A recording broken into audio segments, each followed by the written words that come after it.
ವಿಶ್ವ ಕ್ರಿಕೆಟ್ನಲ್ಲಿ ಯಾವುದೇ ತಂಡ ಡಾಮಿನೇಟ್ ಮಾಡಬೇಕು ಅಂದ್ರೆ ಟೆಸ್ಟ್ ಕ್ರಿಕೆಟ್ ಅವರ ಫಸ್ಟ್ ಪ್ರಿಯಾರಿಟಿ ಆಗಿರಬೇಕು. ಹಾಗೆ ರೆಡ್ ಬಾಲ್ ಫಾರ್ಮೆಟ್ನಲ್ಲಿ ಗೆಲುವಿನ ಪರ್ಸೆಂಟೇಜ್ ಕೂಡ ಜಾಸ್ತಿ ಇರಬೇಕು. ಟೀಮ್ ಇಂಡಿಯಾ ಇವತ್ತು ವಿಶ್ವ ಕ್ರಿಕೆಟ್ನ ದೊಡ್ಡಣ್ಣ ಆಗಿದೆ ಅಂದ್ರೆ ಅದಕ್ಕೆ ಮುಖ್ಯ ಕಾರಣ ಕೂಡ ಟೆಸ್ಟ್ ಕ್ರಿಕೆಟ್ನಲ್ಲಿನ ಪಾರುಪತ್ಯವೇ. ಆದರೆ ಈಗ ಆ ಲೆಗಸಿ ಅಳಿಸಿ ಹೋಗುವಂತ ಆತಂಕ ಎದುರಾಗಿದೆ. ಬ್ಯಾಕ್ ಟು ಬ್ಯಾಕ್ ಸೋಲುಗಳ ಸುಳಿಗೆ ಬೀಳ್ತಿದ್ದಾರೆ. ಮಾಡರ್ನ್ ಡೇ ಕ್ರಿಕೆಟ್ನಲ್ಲಿ ಮೆರೆದಾಡ್ತಿರುವಂತ ಭಾರತ ಟೆಸ್ಟ್ ಫಾರ್ಮೆಟ್ನಲ್ಲಿ ಯಾಕೆ ಸಾಲು ಸಾಲು ಸೋಲುಗಳನ್ನ ಕಾಣ್ತಿದೆ ಅನ್ನೋ ಬಗ್ಗೆ ಈ ವಿಡಿಯೋದಲ್ಲಿ ಮಾಹಿತಿ ಕೊಡ್ತೇನೆ. ನಾನು ಶಾಂತ, ನೀವು ಸುದ್ದಿಯಾನದ ಸಬ್ಸ್ಕ್ರೈಬರ್ ಆಗೋದಕ್ಕೆ ಮರಿಬೇಡಿ. ಇಂಗ್ಲೆಂಡ್ ವಿರುದ್ಧದ ಓಪನಿಂಗ್ ಟೆಸ್ಟ್ ಮ್ಯಾಚ್ನಲ್ಲಿ ಭಾರತ ಸೋಲಿನ ಮೂಲಕ ಖಾತೆಯನ್ನು ಓಪನ್ ಮಾಡಿದೆ. ಅದು ಕೂಡ ಅತ್ಯಂತ ಹೀನಾಯ ಸೋಲು. 148 ವರ್ಷಗಳ ಟೆಸ್ಟ್ ಕ್ರಿಕೆಟ್ ಇತಿಹಾಸದಲ್ಲಿ ಯಾವ ತಂಡ ಕೂಡ ಒಂದೇ ಪಂದ್ಯದಲ್ಲಿ 5 ಸೆಂಚುರಿಗಳನ್ನು ಬಾರಿಸಿ ಸೋತಿರುವಂತ ಇತಿಹಾಸವೇ ಇರಲಿಲ್ಲ. ಅದರಲ್ಲೂ ರನ್ಗಳ ಗುಡ್ಡೆ ಹಾಕಿದ್ರು ಕೂಡ ಡಿಫೆನ್ಸ್ ಮಾಡಿಕೊಳ್ಳೋಕೆ ಆಗದೆ ಮಂಡಿಯೂರಿದ್ದಾರೆ.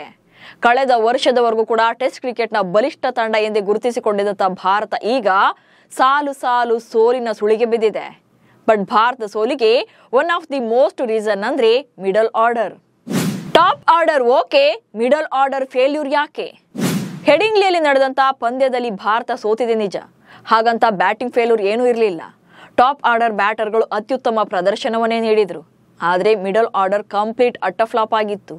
ಟೀಮ್ ಇಂಡಿಯಾದ ಟಾಪ್ 5 ಬ್ಯಾಟರ್ಗಳು 2 ಇನ್ನಿಂಗ್ಸ್ಗಳ ಮೂಲಕ ಕಲೆ ಹಾಕಿರುವಂತ ಒಟ್ಟು ಸ್ಕೋರ್ 721 ರನ್ಗಳು.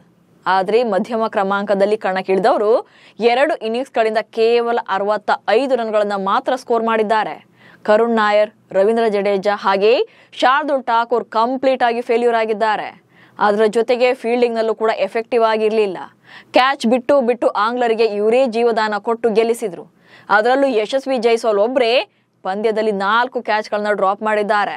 ಇದರ ಪರಿಣಾಮವಾಗಿ ಇವಾಗ ಟೀಮ್ ಇಂಡಿಯಾಕ್ಕೆ ಹೀನಾಯ ಸೋಲು ಎದುರಾಯಿತು. ಹಾಗೆ ಇಲ್ಲಿ ಟೀಮ್ ಇಂಡಿಯಾದ ಫೇಲ್ಯೂರ್ ಎಷ್ಟಿದೆಯೋ ಗೌತಮ್ ಗಂಭೀರ್ ಕೋಚ್ ಆದ್ಮೇಲೆ ನಮ್ಮ ಟೆಸ್ಟ್ ಕ್ರಿಕೆಟ್ ಎತ್ತ ಸಾಕ್ತಿದೆ ಅನ್ನೋದು ಕೂಡ ಆತಂಕ ಮೂಡಿಸ್ತಾ ಇದೆ.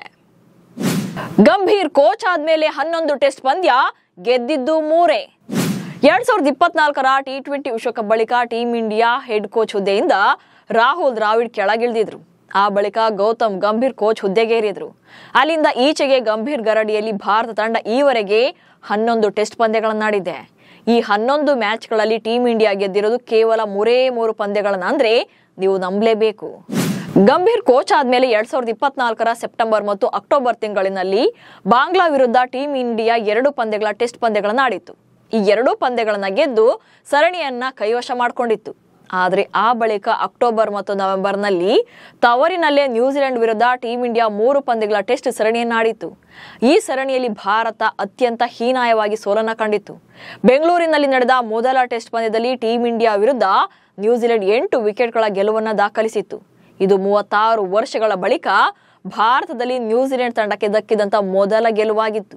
ಅಷ್ಟೇ ಅಲ್ಲ, ಚಿನ್ನಸ್ವಾಮಿ ಸ್ಟೇಡಿಯಂನಲ್ಲಿ ಕಳೆದ 19 ವರ್ಷಗಳಿಂದ ಗೆಲ್ತಾ ಬಂದಿದ್ದಂತ ಟೀಮ್ ಇಂಡಿಯಾದ ಗೆಲುವಿನ ನಾಗಾಲೋಟಕ್ಕೂ ಕೂಡ ಬ್ರೇಕ್ ಬಿತ್ತು.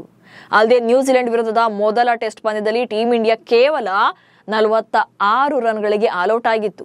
ಇದು ಟೆಸ್ಟ್ ಕ್ರಿಕೆಟ್ನ ಇತಿಹಾಸದಲ್ಲೇ ತವರಿನಲ್ಲಿ ಭಾರತ ತಂಡ ಕಲೆ ಹಾಕಿದಂತ ಅತ್ಯಂತ ಕಡಿಮೆ ಸ್ಕೋರ್ ಇದು. ಅಷ್ಟೇ ಅಲ್ಲ, ಮುಂದಿನ 2 ಪಂದ್ಯಗಳಲ್ಲೂ ಕೂಡ ಸೋತು ನ್ಯೂಜಿಲೆಂಡ್ ವಿರುದ್ಧ 3 ಪಂದ್ಯಗಳನ್ನ ಸೋತು ವೈಟ್ ವಾಶ್ ಆಗಿದ್ರು. 92 ವರ್ಷಗಳ ಟೆಸ್ಟ್ ಇತಿಹಾಸದಲ್ಲಿ ಇದೇ ಮೊದಲ ಬಾರಿಗೆ ಭಾರತ ನ್ಯೂಜಿಲೆಂಡ್ ವಿರುದ್ಧ ಸರಣಿಯನ್ನ ವೈಟ್ ವಾಶ್ ಆಗಿ ಸೋತಿತ್ತು.